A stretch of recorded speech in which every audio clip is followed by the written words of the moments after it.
Okay, we are live. Great. I will just wait for the notifications to start coming up on LinkedIn, Facebook, and YouTube. All right.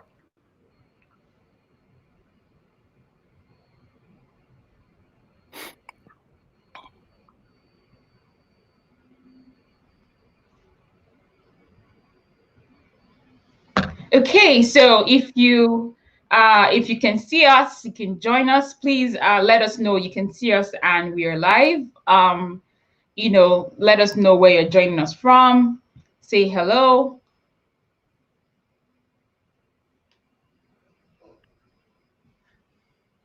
Hi, Osaho. Welcome. Hi, Osaho. Good to have you here.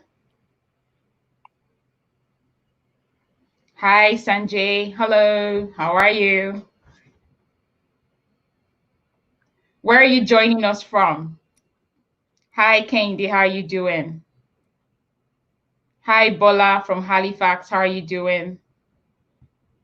Sanjay is in Toronto. Osaho is in Toronto. Kendi from Lagos. Hi, Vivian.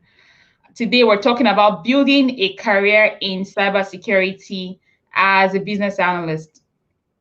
And we have Ayo Agunbiade, who has over 20 years of experience in risk, audit, cybersecurity, business analysis, project management, cloud and software solutions. He's going to be sharing a lot of information with us. In fact, what he's put together is, I was overwhelmed. I'm like, oh my God, this is so much, so much, but there's a lot to learn. Hi, Dina. Hi, Adewale. So there's a lot for us to learn from what Aya is going to share with us today. So please, be attentive, send in your questions if you have any. But let's get started. So Aya, thank you and welcome to Thank you so the much. fireside chat with me. Thank you for coming up to do this Yeah. and accepting, Yeah. my invite. So let's get started. Let's get to know a bit about you. I had done a brief introduction about you yesterday, in my post, and I just did now, but I'm sure you can do better by telling us more about you.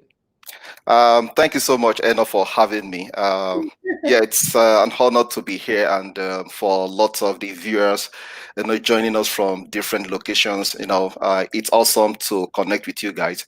So I started my career, yeah, almost 2 decades ago, more than that. Started with as a systems analyst, and at that point in time, what we call information security then before it became cybersecurity. So it was not really too popular. So I got interested in IT audit when there's this Nigerian man who happens to be the first CISA certified in Nigeria or Africa. Wow. So I connected with him at Lagos, Nigeria, and then from there I started having interest in information security audit and other things like that. And then from there, I started building my career. What else can I do? So the IT audit career space actually gave me a launch in my career, and I got a job with one of the foremost bank in Nigeria. From there, that's how my journey into information security, IT audit all started from. And from there, it has been a very great journey so far. No looking back, no regrets. So I work with two banks in Nigeria, and I also work with Deloitte, one of the big four. That's where I got to know about business analysis, because the Deloitte office in the United States trained me, and not only me, a couple of us. It was a free training, so you can imagine, despite the fact of the time difference, we're able to stay connected. And Yeah. then I wrote my CBAP, I wrote my PMP. As a consultant, you want to understand requirements gathering, you want to understand elicitation, you want to understand the whole bunch when you talk to your clients. And funny enough, a lot of us have always been a business analyst, not by title, but what we do is Exactly. basically business analysis. It's kind of business analysis, right? Because you want to Yeah. go to your client, you want to do something, there are questions that needed to be asked. And yeah, coming to Canada has been so awesome as well. I've worked with two major energy and utility companies in Canada, one at Regina, Saskatchewan, Sask Energy, and currently I'm with AltaGas in Calgary. So one of the cybersecurity personalities there, helping the organization to remain safe. Yeah. Yeah. Awesome. So, with your experience cutting across, risk and audit, business analysis, and then, your core focus, which is cybersecurity, how has being a business analyst, how has that helped you in your role as a cybersecurity analyst? How has that helped you personally, so far? So one of the things that I will say is that requirements gathering, understanding what requirements are, and requirements traceability. In security projects, you need to understand the requirements. And one of the mistakes that have been made in the past is that, when a project is set, or whether it's let's say it's a cybersecurity project, people don't really gather the requirements. They just go into it with some head knowledge that, oh, this is what we want to do. But along the line, 2, 3 months, 4 months down the line, for a 12-month project, you discover that, oh, you are missing this piece, you are missing that. So kind of helped me to also work with other business analysts on different projects I have worked in the past. Even I have a lot of projects right now that I'm involved in. And then we have business analysts, and I'll be able to relate with them as well, that we need to understand security requirements, from confidentiality, from integrity, from availability, from privacy, from security, and other stuff. So it's kind of intertwined, because that's helped me. It helped me a lot in my career, and also helped me on how to relate with other business analysts and project managers on project. So it has really been an awesome experience. Awesome, fantastic. Now I know you have a lot to share with us, so are you ready to get started with sharing? Yeah, sure. I will jump in right away. Okay, awesome. Yeah. So you can see my screen, right? Yes, I can. So building a career in cybersecurity as a business analyst there are two different career paths, but then they are kind of today. In the world we live today is kind of intertwined. So you find that as a business analyst, you find yourself in technology projects, in cloud projects, in even security solution deployment projects. And then how do you add value as a business analyst? So you need to really get yourself grounded in cybersecurity, at least the principles. You might not really go deep, but then funny enough, I've seen some business analysts that have really gone deep into cybersecurity. So what is in the news as at 2021? According to IIBA did this survey, and not only IIBA, we have quite a number of organizations that have done a survey. They found that by 2021, the total expenditure on cybersecurity would have reached something like $6 trillion, which is huge. And what does that tell us? It means that cybersecurity is top. It's really one of the top career, progression in the world today, what people focus on. And if you see almost every week, there's always something about cybersecurity attack, cybercrime, threat actors, inflicting damage on utilities and companies. You've heard about data breaches that have caused a lot of huge amount of money on people and organizations. And then not only that, another thing is that today I always encourage people to try to dive into cybersecurity as a career. Why do I say that? The world we live today is so interconnected, and everything is going cloud, everything is going being automated, being digitalized. And then if you look at it, in fact, from United States, North Africa generally, North America generally, if you go to Europe as well, there have been so much skills gap in terms of we don't have enough people. The population of cybersecurity professionals is so little, it's so small compared to the massive amount of opportunities that you have in cybersecurity projects, implementation, solutions, and tools. So as of 2019, they said that the shortage will reach 4 million. I know that as of 2018, they were saying about 3.5 million, by 2021. But today, it's about 4 million shortage in terms of skills, whereby companies cannot fill the gap. and then they are attracting other professionals to come into cybersecurity, right? I don't know how many number of opportunities people try to reach out to me and say there are opportunities here, even as far as Japan, as far Wow. as You don't Qatar. know. I mean it actually. So Wow. I said it's not because I'm extraordinarily good, but Yeah. I can tell you that cybersecurity is something that when you go into it, it's so interesting. The only challenge there is that you have to keep studying, you have to keep reading, you have to keep upskilling yourself. With every career path. Yeah. Yeah, sure.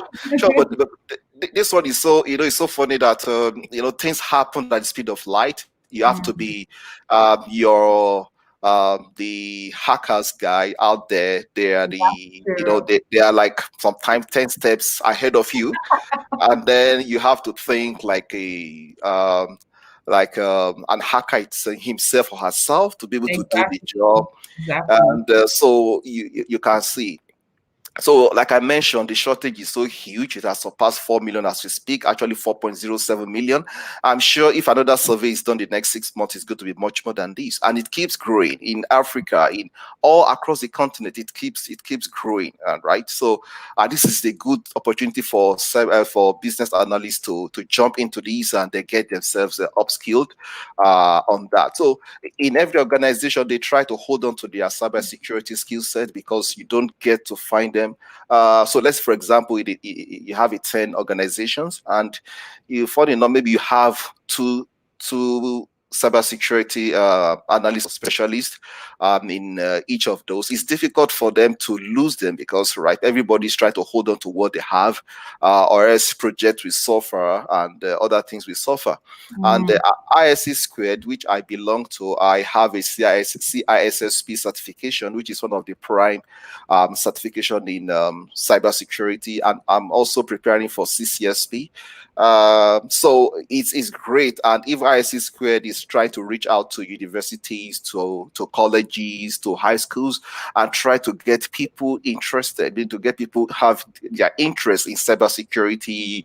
And I've seen women initiatives whereby they are trying to bring in lots of girls into cybersecurity, and it's actually yielding a lot of good feedback in yeah. United States of America. So I would not. I think I've mentioned this, right? So today we have a lot of cyber attack going on almost every day. So I subscribe to different news feeds, and you discover that there are so many cybercrimes, so many data breaches out there. So when a company suffers a cyber attack, what happens? A lot of things happen. The CEO's job is affected, the CISO's job, the CIO, almost everybody, right? And you keep asking yourself, and the shareholders don't want to hear any news that doesn't go well. And if you remember Capital One, if you remember Equifax, and then so when Yeah. there's a data breach, it's not only the company that is affected, what about people's data? So Yeah. the only way you can get yourself secured today that I used to tell people is that is if you don't connect to the internet. You visit the website, they also they ask you your name, your phone number, your email address. So the amount of data you have out there is so huge, so massive, right? Yeah. And that's why we have big data, business intelligence, machine learning, artificial intelligence today. Why? Because the massive amount of data we have out there is so huge. It's so, I would say, it's uncontrollable, if I can say that. But and when there's a data breach incident, customers are affected, users are affected, people's social security numbers are affected, are being exposed, and then the company begins to lose. What about regulatory fines or penalties? Heavy penalties that companies will have to pay for such data breaches. So in the recently, cyber attack it keeps growing, it keeps spreading across different industries, Yeah. different organizations. I look at Honda. Honda is an automobile organization, right? So Yeah. you can imagine, and you ask yourself why. You Mm-hmm. know that, so if you have all these automobile companies and they are in competition, and one thing that data breach can cause is when it exposes your intellectual property. So you can see all these companies, they have their own intellectual property, like Coca-Cola, like Pepsi, like Yeah. Honda. And Yeah. so if somebody is able to breach your network and steal data from it, then your competitive edge is affected. Yeah. Your bottom line, your profit is affected, right? So another one is Capital One, which the data breach could cost the company $500 million. And mind you, it's not just the financial aspect that's the penalty from financial perspective alone. What about the people losing their jobs, especially the CEO, the CIO, the CISO? Yeah. It causes a lot of headaches for people at the C-suite. And then what about the reputational damage to the organization itself? Because people say, oh, we cannot trust you with our data if you cannot protect our data. You have companies that are 100 years old, 150 years old. Just a data breach can mess up the sweat or the effort of decades. And it's really tough right nowadays to ensure that you have a very well protected environment. There's something called defense in depth that you have a lot of different security levels to protect your data or to protect your organization, so that even if an hacker or a threat actor breach one, then there's another one that is defending. Then after it's like layers upon layers. Why? Because you cannot rely on just one security layer. You just have to build layers upon layers to be able to somehow to be able to protect your data, right? So that Yeah. if anything happens, there's something that triggers an alert and you're able to respond accordingly. So it's not about companies, because companies play heavy on the internet and everybody's interconnected, and then so it's difficult to say you want to prevent an attack, if I could say, but you can detect it and respond immediately. That is the key word there. Once you are open to the internet, you are on the cloud, definitely you're Yeah. exposed to the old world. But then even when people are probing your systems externally, do you have tools? Do you have technology solutions that can detect traffic coming Yeah. from some sources, and you can respond accordingly? Yeah. So, what are the roles of business analysts in cybersecurity? There are quite a lot, but I will just dwell on these five. But rather than doing that, this next slide, I really focus more on that. I can return to the initial slide. So, according to Joe Barrios, it says BAs support companies' cybersecurity goals by what? Encouraging compliance with cybersecurity policies. Let's say, for example, you are in North America and you are a business analyst working on a project that has to do with banking and insurance. You need to understand something called GLBA, which is a policy, which is a regulatory framework in United States to ensure that financial and insurance companies, organizations in the US comply with certain regulatory framework to protect people's personal data, right? So you Yeah. need to understand some of this. You need to understand something like PCI DSS, for credit card. You need to understand HIPAA, PAA, which is for Yeah. health insurance, right? If you are dealing Yeah.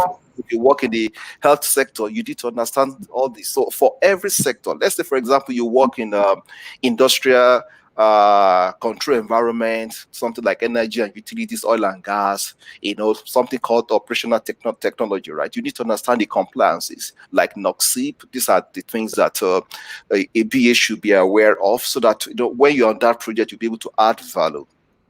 Another one is managing risk. How does a BA manage risk? It's so huge, because as a BA, you are the one that has been saddled with the responsibility of getting the requirements together, requirements to traceability, elicitation, getting across to the stakeholders. And then but as a BA, you have the requirements documented properly, and then you've also reached out to the stakeholders, to the stakeholders, and they tell you that these are the requirements. Is there anything? You reach out to the user groups, you reach out to the maybe the project director and everyone that is a stakeholder on the project, and they come back and say, yeah, we are missing out this, and everybody signs off. Because with that, when everybody signs off on the requirement you have gathered, then you are covered. Yeah, I know that along the line, some things might come up that is beyond everybody's control, but at least you've done your part. Be able to minimize the risk. It's not as if the risk is eliminated. No risk is eliminated. Nothing's 100% assured, but Yeah. at least you'll be able to minimize the risk to a reasonable assurance, whereby stakeholders or the project director or the project sponsor is quite comfortable to be Yeah. able to accept that risk, right? Another one is implementing security tools. One of the good things for BA is that when they're on several projects, they are one of the first people to be able to test out a solution. So you can imagine a BA who has worked on, let's say, 5 projects in a year. So he has had an opportunity to be able to work on different solutions. And with that, they can take that experience and take it to when you want to implement a security tool, right? And one of the ways by which you do that is when you understand confidentiality. How does it affect the data in your organization? When you understand integrity, you understand privacy, you understand security, you understand availability, Yeah. ability to be able to tie all these things together go a long way, right? So when there is in my current organization, we are on different projects and we have different BAs, and even with like we are implementing CISSP, which is a tool that is to monitor all the traffic on our various cloud platforms that we have. So we have different BAs working with us, and we are testing the solution, and they're also helping. They will tell us, oh, we didn't check that, right? They are able to, based on, so they will tell us, oh, we are deviating from the requirements traceability. We didn't Yeah. see this. Let's go back. Another way is the budgeting. For even though they are not in charge of budgeting, basically the PM is in charge of budgeting, but then they can help to minimize delay on a project, right? Yeah. So when they come up with the requirements, I've seen this play out all the time, right? And then when you have a BA, the BA is the one that will do the grand job. The BA knows quite a lot, and then be able to help and say, okay, this is the scope we have, this is what we have to do, and they'll be able to give advice. I say, okay, how many applications do we have in the system? So that we don't go over budget and then we don't extend the project duration as well. So all Yeah. these things come together. Another way by which a BA also help organizations that to recover from cyber crimes. I mean, somebody will say, how? I can tell you, in my place of work right now, we have some critical projects we are working on cybersecurity solutions. And then we've seen some of the BAs who have been very top notch, and even some of them think like a security person, right? Yeah. They'll tell us that, oh, we have not checked this. Oh, okay, what about security audit logs? What about the audit logs? What about the identity part of it? We've not, even though we've talked about it, but by the time we get the feedback from user groups, because they have more intimacy with the user groups, not the cybersecurity analyst, not the project manager, but based on the feedback, they can say, Yeah. oh, this is the way things are being done right now. This is the direction, and then Yeah. with their advice, it helps to recover from cybersecurity crimes, because we have use cases. Okay, if you say you want to protect, you want to have data loss prevention. What are the use cases? What are the ways by which a data can go out of an organization uncontrolled? And Yeah. they go and help us get those use cases from user groups, and they can say, oh, this is the feedback. And you can, it's so amazing that there are so many things that come back, the BA comes back with, and peradventure, not everybody might have thought about it, but because you Yeah. have involved the user groups, you are getting feedback from that. So having said all this, how do you develop your skills in cybersecurity as a business analyst? I will start with IBA and IEE. They came together and they partnered, and they offered a certification path through which people, or BAs especially, not just people, BAs especially, can upskill themselves in Yeah. cybersecurity. And why will IIBA do that? Because globally, cybersecurity issues keep occurring all the time. There is no solution, there is no project implementation, whether it's technology or solution, that doesn't have pieces of security, because everybody knows that, yeah, we have to ensure that we have security. I can give you an instance, for example. So if you work for a company that is into games, developing games, security is not their focus. So even if they don't build security into the solution, they've achieved their aim. It's non-functional. Yeah. Not functional. So security is non-functional, right? So, but they've come to realize that, okay, fine. What about if we don't secure our infrastructure? And then somebody be able to steal our intellectual property, our copyrighted material? What happens? We have lost that competitive edge, and it's going to affect the sustainability of the organizations, right? So it's very important that business analysts or project managers take advantage of this certification, which is basically IIBA certificate in cybersecurity analysis. And when IIBA and IEE, I is the Institute of Electronics Engineering. Okay. So that's the foremost electric engineering group, if I can use that word, in the world. They determine what happens there. So it's intertwined, and they're able to come together with IB and to develop this certification. And I had to review it and say, wow, it's quite a lot. So what I'll be providing or shedding light more on is that the certification itself has some skills concentration. What I did was to go through the skills area and also be able to come up with what I think would be very useful to BAs to be able to understand from enterprise risk or governance risk and compliance. You have to understand what is risk analysis, what is threats, risk assessment, what is a risk, what are different means of addressing or of managing a risk, qualitative or quantitative. Then how do you manage your risk that you have discovered? How do you mitigate? How do you accept? How do you transfer? How do you avoid? These are the things you need to ask yourself.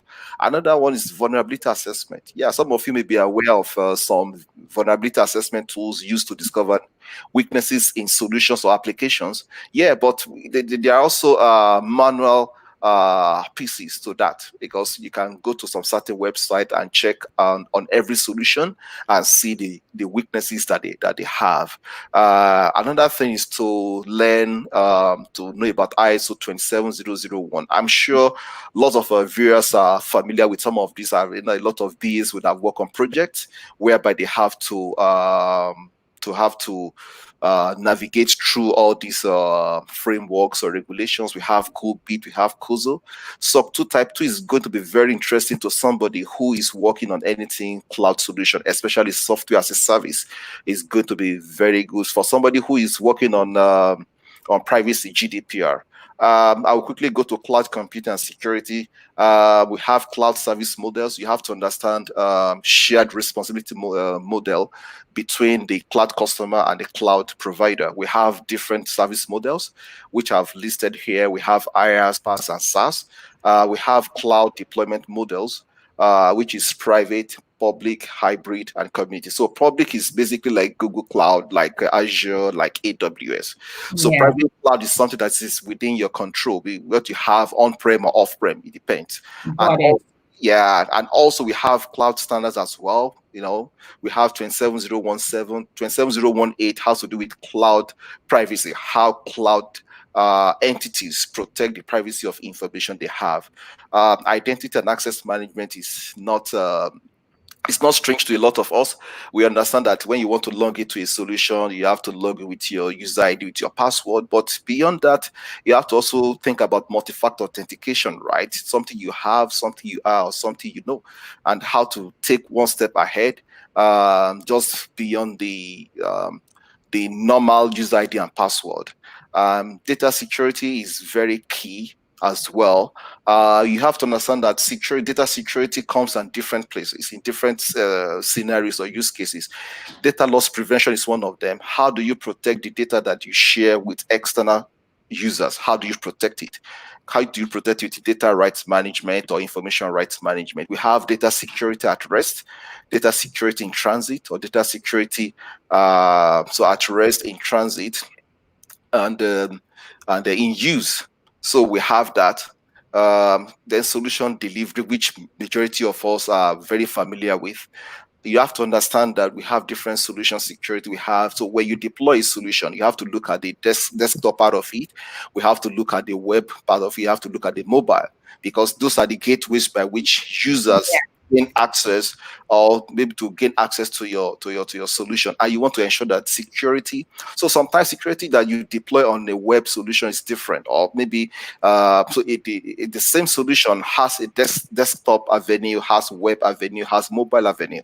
So, but all these things have different security controls. So you cannot, the one for web is different from the one for mobile, right? You have to be very careful about that, right? Yeah. And security operations as well, forensics, threat intelligence, SIM tools, SOA tools, how to, understand the security operations within an infrastructure. How do you log your audit logs or security audit logs and things like that? You have to understand some of these pieces. All these things are quite documented or quite embedded in the IIBA certification for security. So I'm just trying to expand a little bit on it so that it can be helpful. Yeah. Cybersecurity risk and control. So you have to understand the CIA triad. It's not the United States CIA anyways. Yeah.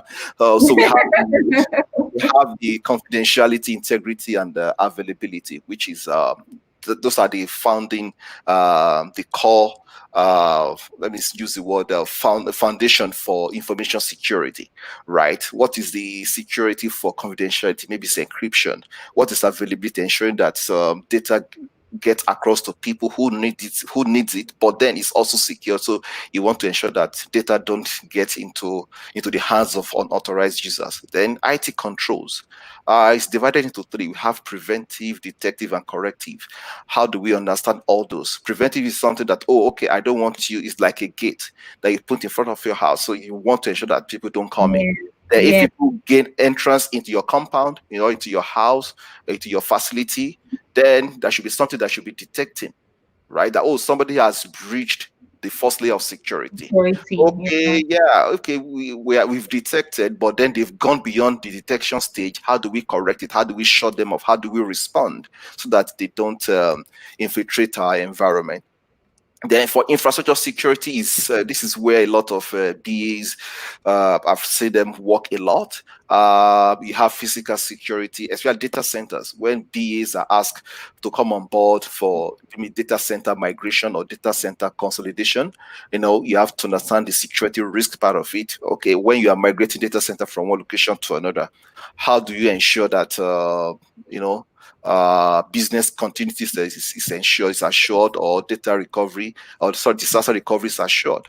Endpoint security. What are endpoints? Endpoints is basically your mobile phone, your desktop computer, your servers, your laptops, and what do you have? You also have security on them, like antivirus, anti-malware, and product security. You've heard about IoT, and then I think people should start learning about IoT, the Industrial Internet of Things, right? People should start getting into that as well. Then application security is basically how you perform your test on a project, maybe static or dynamic tools that you want to use. It all depends. And one thing I've discovered in mobile security is that for iOS and Android platforms, is that it keeps growing. You have tons and tons of apps on these platforms. How do you ensure that security concerns are protected, or security concerns are well addressed on some of these platforms? So as I'm rounding up, I would say how do you consider investing in some, cybersecurity certifications, basically? How would you? I think the first step is to look at the IIBA CCA certification, which is very straightforward, which is very good. It is loaded. It has a lot of information there that if you're able to go through the study material, you are going to be at least you're going to have a head knowledge of about cybersecurity, and you can contribute meaningfully in security projects. Another one that we recommend is Certified Information Security Manager from CISA. It's also good. It teaches you the information security managerial aspect, which can also add a lot of values to you understand what information security risk are all about. Another one is CompTIA Security Plus, a little bit technical. But if you can, delve into it, it will be nice. And then if you consider cloud certifications, we have these top three. You have AWS, Azure, we have Google Cloud. They have lots of certifications for solution architect and for cybersecurity. There is no public cloud vendor that doesn't have Yeah. cybersecurity pieces to their certifications. And what are the key takeaways today? Basically, BAs are needed more than before, especially in cybersecurity space and as technology evolves. Not just on cybersecurity space because I may be passionate about my field, but then I think basically as technology evolves, BAs and BAs are needed all the time. I was checking an opportunity in the United Kingdom, and they're asking for IT business analyst. And when I check the job description, it's basically security, document Yeah. requirements for these, document requirements for confidentiality, integrity, availability. How do we check for requirements for our protective, detective, and corrective controls? So you can imagine for an ITBA role, right? And that was Yeah. amazing. So for BAs, there are lots of opportunities out there. Technologies keep evolving every day. If you Yeah. see tons of solutions, applications being developed on daily basis, you'll be so amazed. So the role Exactly. is the opportunities are there. You know that when you when you put some time, when you put on the hat or a cap of a cybersecurity specialist, it also gives you an edge. So I've seen people reach out to me that, oh, we want a BA who has some security knowledge or security exposure, right? It's all these roles are coming up on daily basis. And the one thinking is that you have to keep developing yourself, you develop goals for yourself, for professional development. How do there are a lot of ways by which we can develop ourselves nowadays. There's tons of videos on YouTube, Udemy, Coursera, Cybrary, Pluralsight, all those places. They have lots of information that will keep you abreast of what is happening, not only in BA space, but generally in technology space, in cybersecurity Yeah. space. So it's really going to help. So final note, according to IIBA, while cybercrime is on the rise, many business analysts are making it a priority to become more skilled in cybersecurity practices. Even if you say you don't want to be a core cybersecurity specialist, but then you can still, play in that space as a BA and hold your Mhm. head high and really add value, and people, will be connecting with you for opportunities. Yeah. Thank you so much. Awesome. Awesome. Thank you so much. Thank Thank you. you. Thank you so much. I mean, I learned so much. I mean, I've been involved in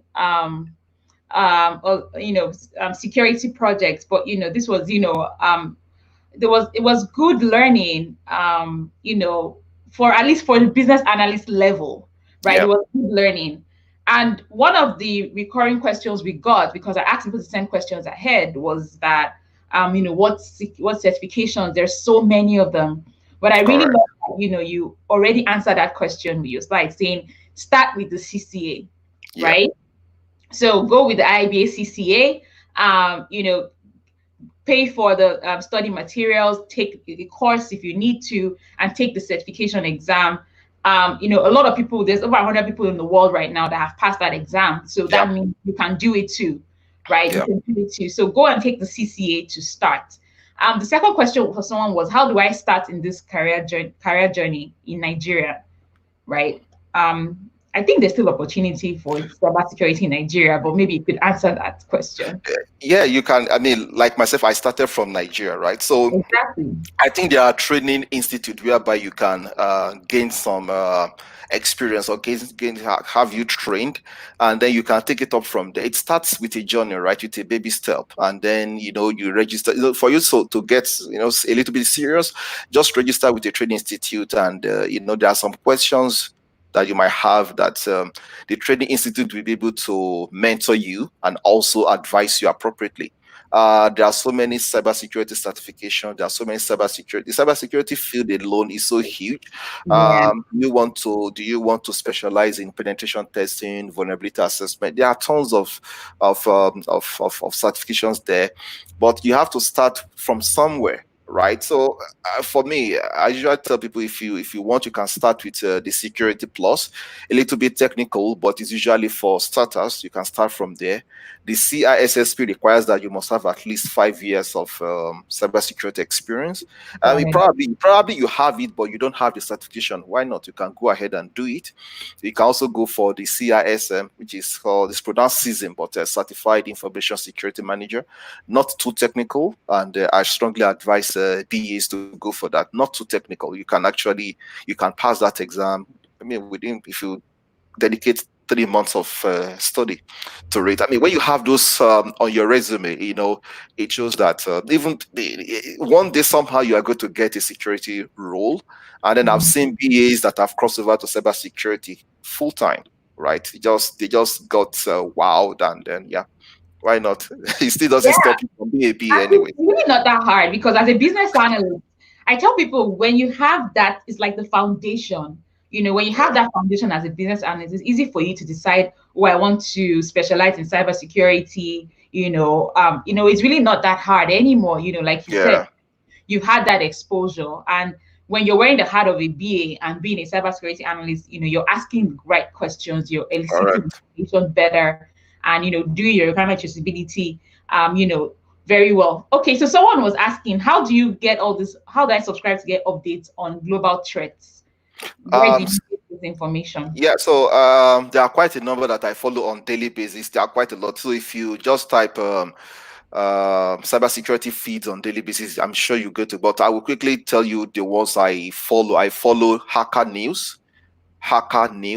I follow SANS News Bytes. So people might not be too familiar with SANS, which is basically in North America, but I follow SANS News Bytes. I follow Dark Reading. I follow there's another one called Threat Post. Threat Post is really great. Threat Post and the Hacker News, they are very great. They are very great. I mean, those two, you will be able to know what is happening. And one thing about all these security feeds is that they will tell you how the attack occurred and Mm, what happened. So you can see that 2, 3, 4 days or 2 weeks after you are following that same news, you will see some security researchers that will be able to break down the attack itself, how it happened, the weaknesses discovered. So you learn from that as well.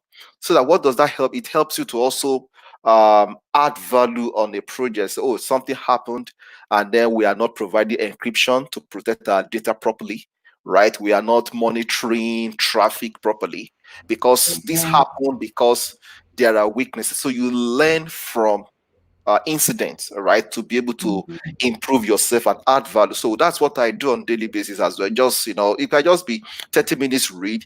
If I say that's a huge one, I know that in the next 1 week to 2 weeks, there'll be a series of research and analysis on that I can take away and they'll be able to say, oh, this is what is happening. This is what happened actually. These are the security weaknesses discovered, and these are the recommendations. So we also take their recommendations and find out, oh, we are not doing this properly in our company organizations, or we are not doing it properly in the yeah. project. And then these are the key takeaways. So I would say Threat Post and Hacker News. All Yeah, right. Thank yeah. you, Femi. I hope you got that. That was Femi's question. So someone asked this question. Someone said, what are the core skill sets of a cybersecurity analyst? What are the core skill sets? So I would say they're almost related to what you have as a core skill set for a BA, but you have to be very inquisitive, Mm, and you have to be, when things happen or when you are digging deep into a scenario, you have to really think. You have to be inquisitive that what can go wrong. So one thing that has been helping me is that most times, I see myself as somebody who is pessimistic. I'm not actually, but on my job, I'm trying to see what can go wrong. That's the first step. What can mm, go wrong? And then yeah. if I can understand what can go wrong, then how can we mitigate against what can go wrong? So you have to be inquisitive is very key.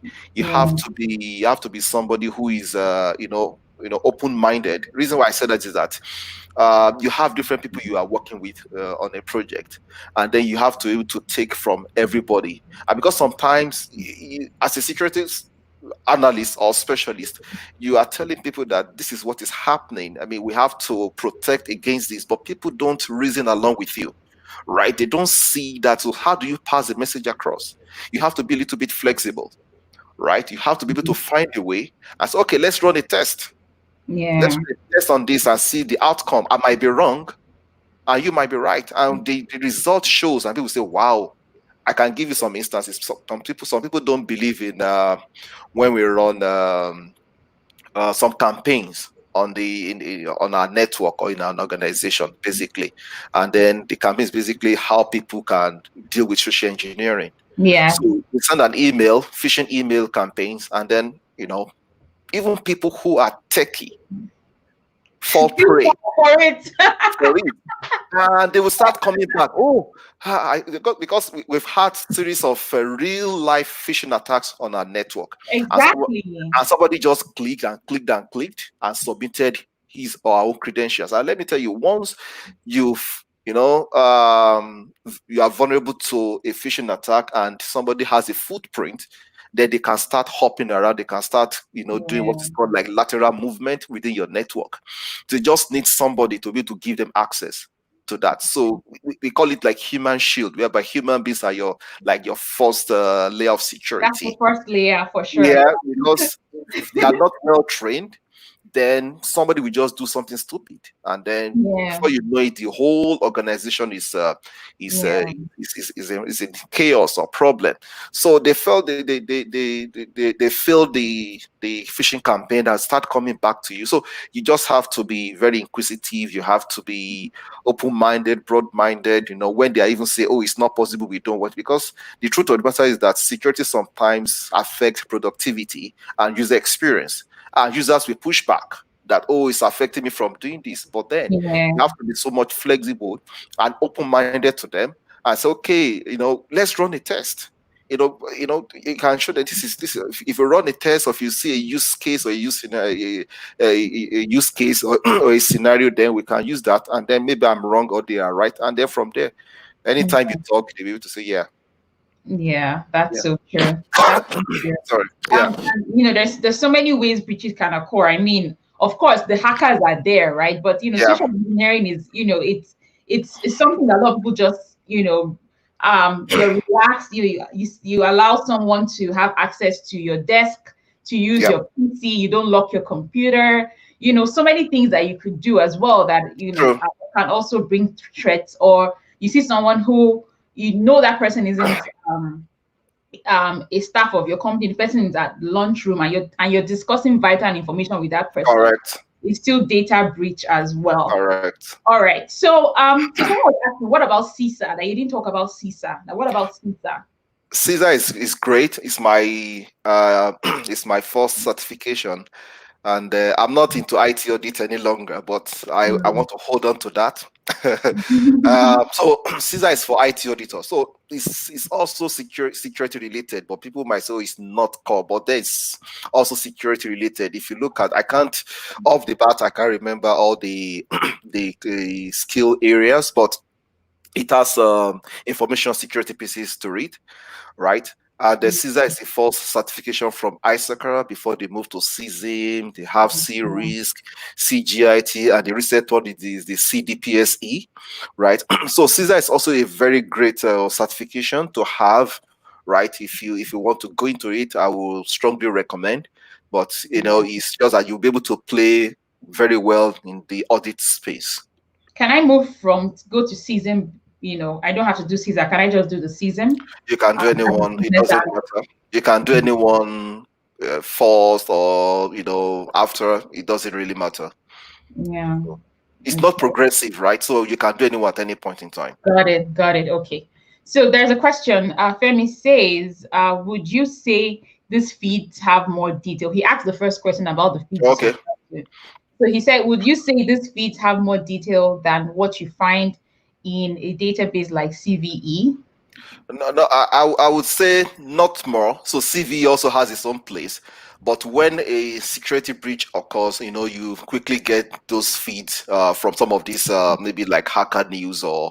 or threat posts. Let's say, for example, something called zero-day attack, whereby there is no patch for it yet, and then but you get to hear about all this news from all these platforms before it even becomes CV. It is through security research, and when this happens, let's for example something a security breach or a vulnerability was discovered in an XYZ solution, right? At that point in time, they might not have the appropriate CV or the appropriate patch for it, but at least somebody has reported it.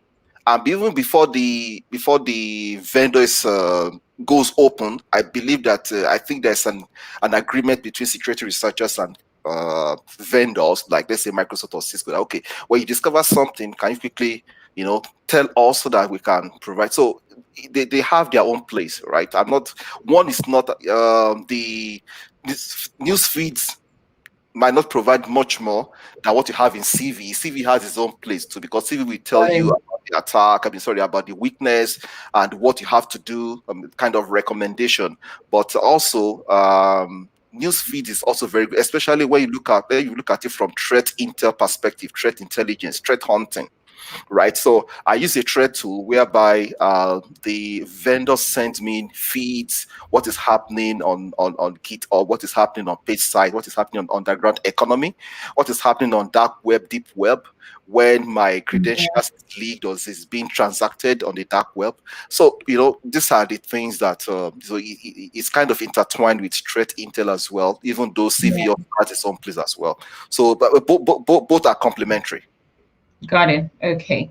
So there's a question. Osaho says, I'm currently transitioning to the BA career path. I would like to specialize in cybersecurity. I do not have prior experience, but my interest in the domain is very high. Please, is this a domain that I can thrive? Thank you. I tell people that you can. There's nothing you set your mind to do that you cannot achieve. I can give you a life experience. There's somebody that we arrived together almost the same time, and he studied accounting just like and he came to me and said, "Oh, I want to change career." And they said, okay, well, I can recommend information sec to you. And he had to register in a college here in Canada. And then I started mentoring him. By the time, within 6 months, what this guy was, whenever we had a chat, what this guy tells me, I'm so amazed that within 6 months to 1 year, you've learned so much.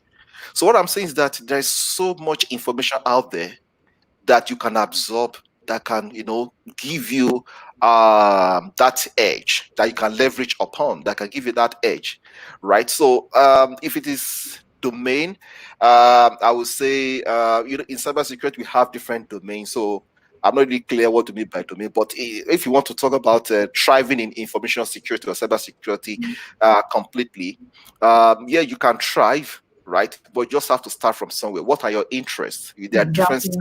There are different domains in cybersecurity. You want to go into maybe IT audit, you want to go into security research or security architect, or maybe a GRC person, or maybe vulnerability assessment, pen testing, Yeah. application security, maybe web application. So there are different domains in cybersecurity, but getting yourself involved in it, getting yourself interested in it is a starting point. Then as you expand, you begin to find your feet. I want to go into cloud security. I want to focus on network security. I want to focus on application security. Yeah. I want to focus on identity and access management. Let me even talk about identity and access management. So there's a tool called CyberArk, which is Yeah. like an IAM broker Yeah. between your organization and maybe your active directory, so to say. Yes. Yes. So I have a friend of mine, I mean, a colleague of mine, who we used to work in the same place. He's a BA, but especially he specializes in identity and access management. So if I tell you, he got a job recently, and in that space alone, just IAM, he's not a pen test guy, he's not a network guy, he's not applications, he's not a cloud security guy, he's just an IAM BA. If I tell you, It's I don't know whether it's watching, but just give us a round it up. Just give. I know it's six figures. I know it's. it's six figures. But some people might say, "Wow!" But some people, when you Tell hear us, some, we want to hear. We don't know his name, but want to yeah, hear. when you hear some figures, some people think it is impossible. Right. It is possible. This It's guy is on six possible. figures, 170,000 USD per annum, Yes. not Canadian dollars, Mhm. 170,000 USD. Yeah.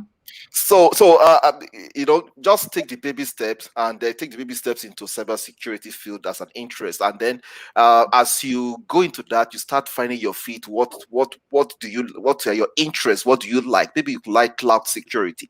You start spending your time in cloud. Maybe you like anything penetration testing. You start spending your time on that. Yeah. Maybe if you want to start with penetration testing, you can start with something like CEH, Certified Ethical Hacker Certification. You Yeah. just have to do some research and say, oh, this is that area of interest for me, and you take it up from there.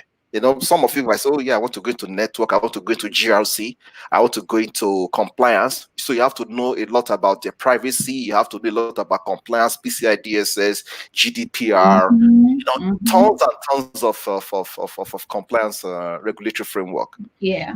And just to add to what you said, so Osama, you said you're transitioning to business analysis.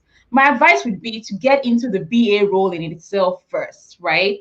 But since you have that mindset of I want to, focus on cybersecurity, get into the BA role first, get into the BA, get into the IT, the tech space.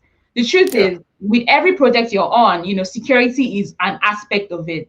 Yep. And since that is an area of interest for you, then you'd be a lot more focused on that. You would build relationships with your cybersecurity analyst, your security architect, your solution architect. These people, build relationship with them. Tell them this is actually my interest. Spend time with these people. Learn what they're doing. Ask questions, right? And then as your interest grows, you understand what they do, Yeah. and you understand the whole thing. When you understand the whole, then you can now decide to focus on a part of the whole and become a specialist. So start with Yep. the business analysis skills first. But since you're interested in IT, then look at, tech companies that you can actually, join or volunteer, whatever it is, start getting that experience.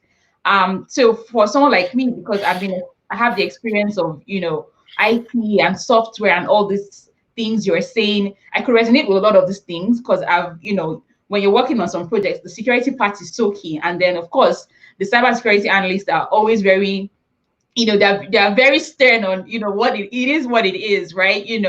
With regards to data. So, when you have that experience, first of all, it's easy for you to say, okay, I want to specialize in this. I want to take this certification.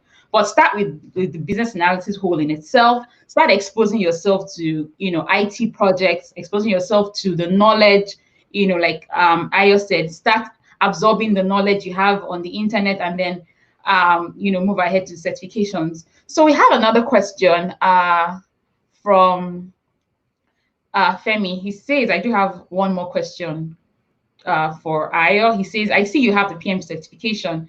Someone once told me that in cybersecurity, the PMP certification isn't important. Do you agree? I would say I agree, because there are two different fields entirely. So you don't have to earn a PMP to be a cybersecurity person, and you don't have to be a cybersecurity person and you start looking for PMP. No, you don't have to. It all depends on interest, right?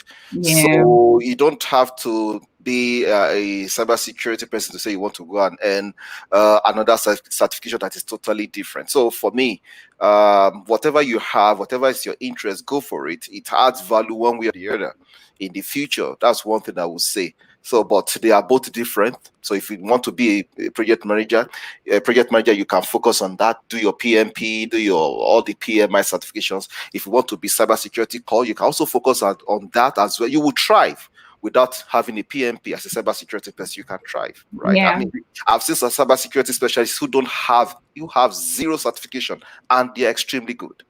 Yes. So another thing is, say, you're interested in project management and you have, you want to be a project manager and you have that interest in cybersecurity. I mean, we have cybersecurity projects and we need people to manage these projects too. So if Yeah, you're a PM, with cybersecurity knowledge, that's an edge for you. And then when yeah, you're also taking on that role, you can negotiate better as well. So I don't think it's out of place depending on the career path you're looking at for yourself. If you still want to manage the project and you don't want to really get your hands dirty, then that would just be a plus for you, Femi, because I think Femi has a PMP as well. All right. There's another question. Someone says, do you need strong coding skills to get into cybersecurity? So I would say yes and no. It all depends.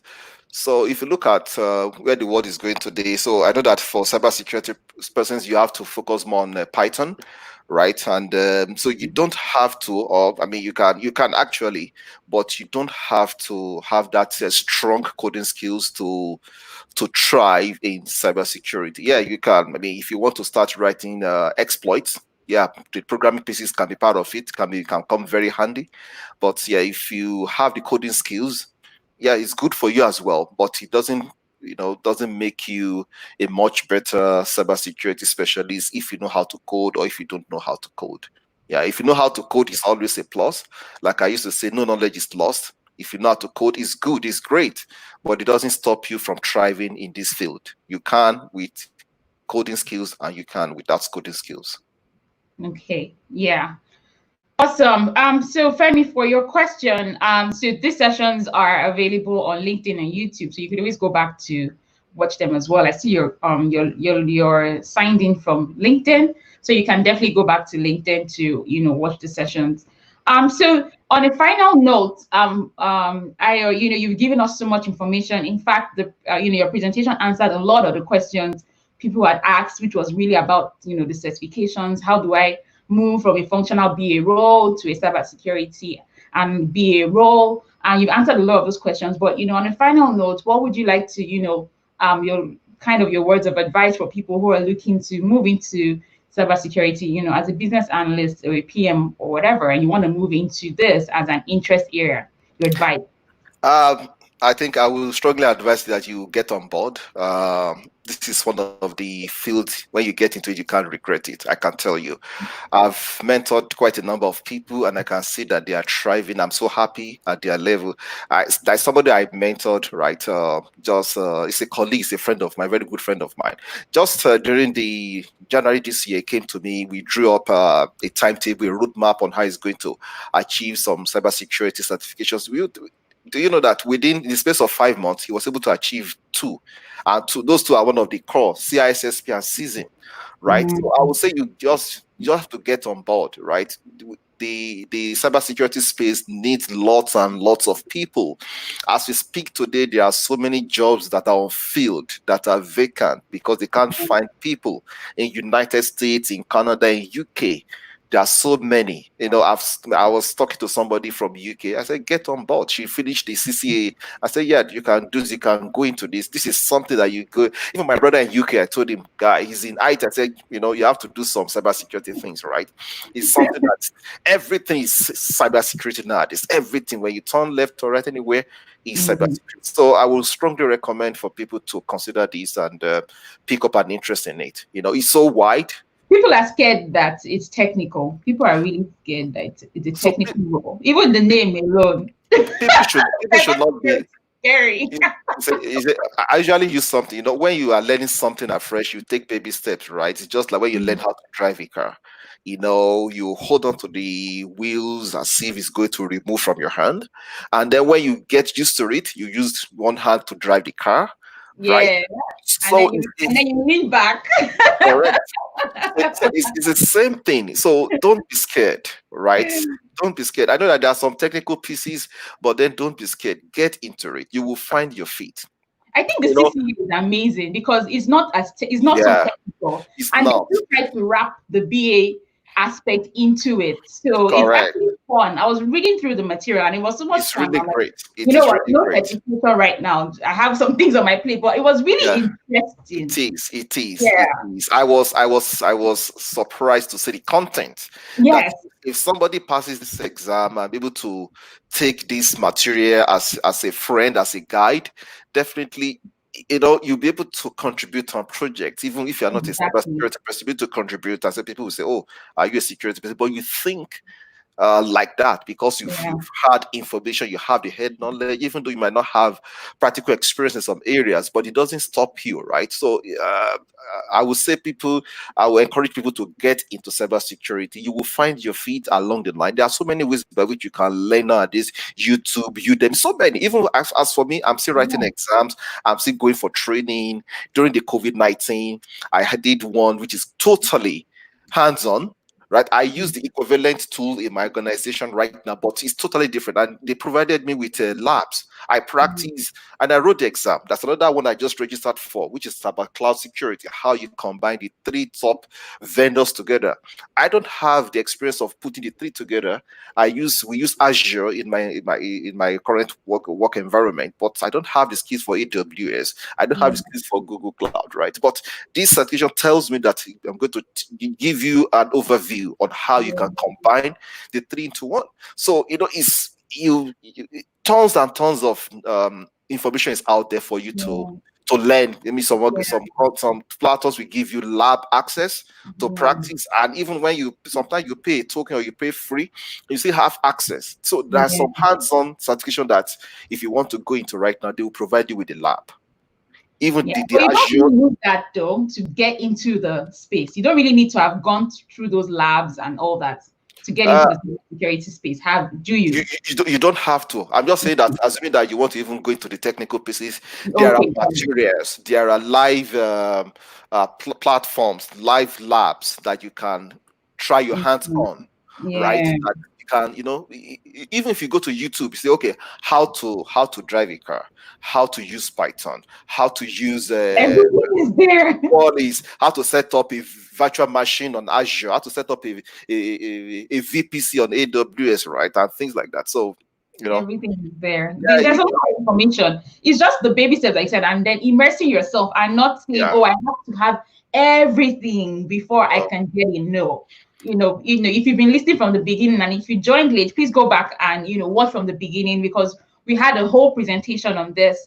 And it's amazing how when you just have the right mindset and say, I want to do this, and start, right? Like I just shared, just start. So we have a couple of questions. I was going to round this up, but let's just take them. So Sanjay says, is CIAM a niche area of cybersecurity? Do you suggest this one also? You talked about this briefly already. Yeah. So I know about the CIAM. I was going to do that some years back. Yeah, it's good to have, because it gives you.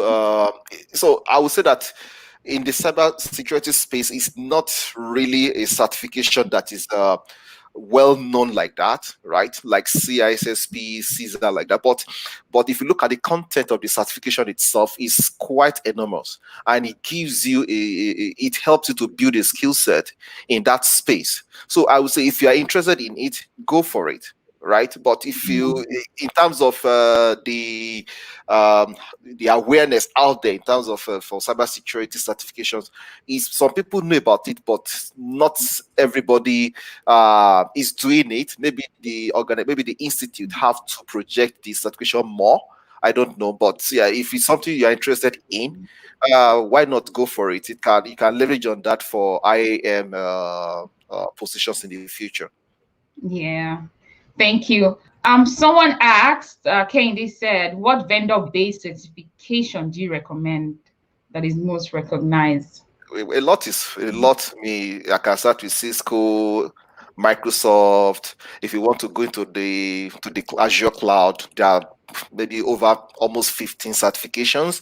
If you are looking at Microsoft 365, or otherwise called Office 365, they have about almost 10 certifications in that space. If you're looking at Google Cloud, they have you have for if I'm looking at the network spaces, Cisco, Palo Alto, Juniper, all those ones they are vendor specific, right? If you are focusing on AWS, they have tons. So if you look at the major cybersecurity or the major technology companies that we have today, you will find out that they have certifications, not just on cybersecurity, but a whole lot. And then you can delve into that, right? So, but if you want to go into the vendor one, definitely something that you want to ensure that you can lay your hands on it, and then where you are going to work, you are going to be using the solution, right? So that's just my recommendation. But yeah, any of Yeah. the top vendors, they have vendor specific certifications in cybersecurity, in technology, in network, in cloud, in application security that you can lay your hands on. Yeah, for sure. Thank you, Ayo. And when it comes to certifications, guys, really, if you like cybersecurity, we're talking about right now, look at what companies are asking for. Look at 10 job descriptions, 20. Correct. What's the common factor? So if they're all asking for CISSP, if 10 out of 20 say CISSP, I would go for that, right? If Mhm. 50 out of 100 say AWS, I'll go for AWS. So look at what you would get that would get you that job. You don't want to get something that's not relevant in the industry anymore, something that people are phasing away from and moving into something new, right? So you want to make sure that what you're going to certification you're going to get that is vendor based is what organizations are looking Yeah, for at the moment. I would like the three top we talked about were AWS, Azure, and Google Cloud. So you want to look at those ones yeah. first. I think I will just quickly add. I think people should start looking into. I used to say 2 years ago, Google. I'm sorry, cloud is a feature, but cloud is now and now and now. Mm, So I know that in the cloud space, there are so many opportunities there to grow, and there are so many labs, right? And the opportunities are so enormous that the whole, we have tons and tons of vacancies that people cannot fill. So I usually tell people that, yeah, because it's location independent. You can be anywhere. So far you have internet, you connect to the cloud. So I would strongly encourage people to get into cloud, not just cloud security, but cloud generally. You can be a mm, cloud solution architecture, you can be a yeah, cloud security person, but cloud is really the in thing now that can quickly get you there, right? I mean, Azure, AWS, Google Cloud, those top three are very good to go for cloud experience. And I've seen that people have opportunities to be able to practice on the lab. Some are even offered for free.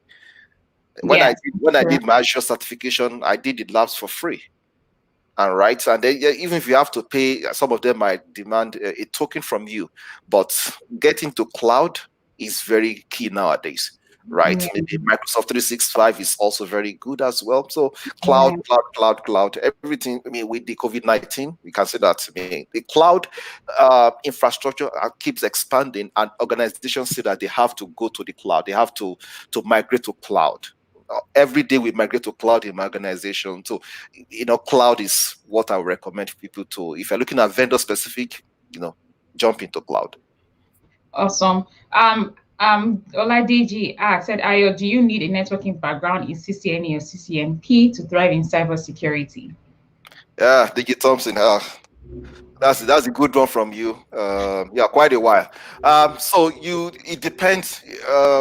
You don't have to have it to thrive, but like I said, whatever skill set you bring into cybersecurity is always very good. So if you're a CCNA or CCNP, that is network certifications from Cisco, it can help you to. So if you are migrating workloads to the cloud, if you are looking at virtual networks or virtual or VPC, it helps you to understand the firewall or the network security perspective. But on the cloud, you have to understand that it is software defined networking, right? You don't have access to the physical infrastructure or the appliances, but it's everything software defined network. So if you have CCNA or CCNP, it's good, it's great. It can help you to thrive in cybersecurity. At the same time, if you don't have it, you can still thrive in cybersecurity. Yeah. But one thing I would tell you is just create your path and remain dedicated to it. Remain, spend enough time on it, right? And then you become so good. Like I used to tell people, I said, if you put two people together, be side by side, if somebody is spending 2 hours on something on daily basis, another person spend like 15 hours. The person that spent 15 hours is like to be much more good, better, sorry, Become than an expert. than the other person, because so it's about passion. It's about Exactly. I know some people who are into cloud, they don't have CCNP, and they are doing pretty well, right? Once they understand the software-defined networking, they understand the infrastructure behind it, the parameters, then you know what you do every day, all the time. You keep getting better at it, better and better. And so, if you have it, it's good. You can thrive with it. If you don't have it as well, you can also thrive with it. Yeah, yeah, that's awesome. Or what you said right now, it's really just how much you immerse yourself into it, really. Yeah. How much you immerse yourself into it. When you put in 2 hours and you put in 10 hours, you cannot compare, the amount of, information you're going to get and knowledge you would get. I mean, Yeah. that person who puts in the most hours becomes the expert faster. It's just the law of life and how you put in commitment to things. Yeah. So someone was saying, so to grow and thrive in this career, do I just need to keep getting certifications? How do I, sort of grow and become successful in this career path? I think it's good. It's more of training and hands-on, right? So it's more of training, and good enough nowadays. We have lots of opportunities for people to learn and to have hands-on experience, right? Without, even if you don't have the infrastructure at home, you have different labs whereby you can practice. So I was talking to a friend of mine recently, and he told me the tons and tons of training he has done. From those training, from those lab experiences, as he was able to replicate the same thing for organizations, just as a side hustle, right? So you don't have to keep acquiring certifications. But one thing about this field, of generally any professional field, is that you keep improving your skill set. What do I mean by that? You keep upskilling yourself and attend training and training and training. You might just say, I only want to have 2 or 3, right? So, for example, because for vendors certification, you have to keep. So, if they update every 2 years, you have to also write exam to keep updated, right? Yeah. So it depends on what you're looking at. So you don't have to keep writing or to keep sitting for certifications, and then you don't have a deadline to that. You just no. But one thing is that most importantly is that you immerse yourself in hands-on experience, hands-on training, get into labs, so subscribe to Udemy, Coursera, Pluralsight, Cybrary, Cloud Academy, quite a lot out there, even on YouTube. So it's just to keep Yeah. so There's a this lot of free. There's a lot of yeah, free stuff for on cloud. YouTube, even on YouTube, right? You can find quite a lot on YouTube that are just totally free. But Yeah. more importantly, it's about how you develop your skill set is very key. Certifications are good. It keeps your feet on the door, or it gives you that visibility for recruiters to get in touch with you. But at the interview stage is what you can do, or what you can ability to navigate the questions you are asked. So sometimes it's not the most technical person that get the job, but person Exactly. who speak directly to the job description. Like, this job said this. Can I speak to it? Have I Exactly. done enough? So let me tell you one thing. For all the job description, you don't have the skill set to be able to do everything at that point in time. But one thing is that Never. one thing is that if you get to the interview, there are certain things that recruiters or the interviewers look out for. Somebody who can learn, somebody who is teachable, and Yeah. somebody who goes extra mile beyond what you do in the office. So one thing is that at cybersecurity, what do you do at your leisure? I'm not saying you should not have fun, have it, but at the interview stage, say, "Oh, this is what I do at my leisure. Subscribe to these. I learned these. I built this lab." And those are things that people wants to know about. Somebody who is teachable, who wants to learn. And then by the time you get to that to the environment, for that they still have to train you. So I mean, Yeah. if companies are implementing solutions, everybody will start digging their hands into research, internet materials to add value, ask questions, right? So you don't Yeah. have 100% knowledge of the whole job, but there are certain so the certification will get your feet on the door, and Yeah. then the experience you have built over the time, your knowledge will Exactly. also help you to get the job. So yeah, training is good. Exactly. Training is good. You don't have to keep writing certifications anymore, but training is good. Yeah, yeah, so true. So, the skills and experience you already have can get you that job, get the certification, leverage the skills and experience you have, and then, at your interview, be able to communicate your value, speak to the job description, speak to the role, speak to what the organization needs at that point in time. They want to see that this person is going to come in, deliver value, even though this person doesn't have all the experience, because a lot of people are so scared when they see all these technical skills, on the job description, and they want to tick all the boxes. You can't always tick all the boxes, like Ayo said, but, it's about, going in there and saying, well, I've done this before and I can learn it. I really like what you said about, taking this education, and you use the same kind of tool at work, and you're able to go into that lab and do it, right? So a lot of times we kind of self-sabotage and shortchange ourselves because we feel, oh, I haven't used all these things. Well, you probably have used tools that are similar to it, right? And just being able to communicate and say, oh, I haven't used this tool, but I use this. Yep. Right? I use it for requirements, traceability, and to document my requirements and collaborate with my stakeholders. And this is, what I used it to do. And you state the accomplishment and the value that you were able to offer using that tool and working on that project. And you say, okay, well, it's very similar to what we do here, right? So meaning that, she's going to come in and, in no time, she will have the understanding of our tools and our processes. So don't overthink it, really. Don't overthink it at all. Yeah, people should just take that step. I used to encourage people. I said, everybody's learning at some point in time, right? Before you become an experienced person in some area, you started learning from somewhere. So it's the same experience. And if you have learned something in the past and you've been successful at it, I can bet with you that you will also be successful 100%, even in the new terrain. So it's not something you get. So like when I got to my current job, there are some tools that I've never used before, and they just dump in front of me and say, okay, this is the tool, and we want you to be responsible for it. To the extent that I'm the go-to person on that, because everybody has left it, right? I'm the go-to person in the organization. I mean, I have to carry the whole weight on my head, even for, let me use vulnerability assessment, for example, which is pretty straightforward to say that, but there are some other technicalities along with it, right? And I've used one tool before, but okay, this tool I've not used it before. I just study it, get some training on YouTube, subscribe, ask the technical support, and they provided some support actually on how to navigate. And then what you use constantly, it becomes part of you, right? So far you have the interest. One thing I tell you is, if you have the interest at anything, you can go so far. You can go so far. Once so far you have the interest, and then you keep learning, and before you know it, you become the guru in that, and you become the go-to person all the time. Yeah. Not just on your job, but globally. Everywhere. People should not limit themselves. They can achieve so much in life. They can. Exactly.